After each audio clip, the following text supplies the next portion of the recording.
Hi అందరికీ. నాగార్జునసాగర్‌లో Sunkishala wall ఏదో కూలిపోయిందని చెప్పి బాగా వైరల్ అవుతుంది.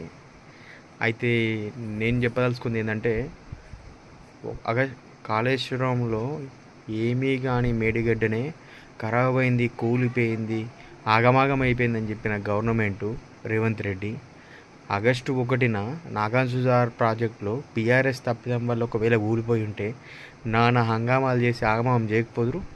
అది ఫెయిల్ కాంగ్రెస్ ప్రభుత్వంది. అందువల్ల దాన్ని కప్పిపుప్పి చేయడానికి ఒకటి తారీఖు నుంచి 9 తారీఖు దాకా 8 తారీఖు దాకా దాన్ని ఆపిరు. ఇలా న్యూస్ బయట పెట్టుడుతోనే ఆగమాగమై బట్టి విక్రమ గారిని వాడుకొని దాన్ని మళ్ళీ బీఆర్ఎస్ ప్రభుత్వంలో వేయాలనుకుంటాం. ఈ తెలంగాణ ప్రజానికి నేను చెప్పి ఒకటే ఒక లాజిక్, అది ఒకవేళ బీఆర్ఎస్ తప్పిదం అయితే ఆగస్టు 2 నాడు గత్తర్ లేపేటోళ్ళు. కానీ అది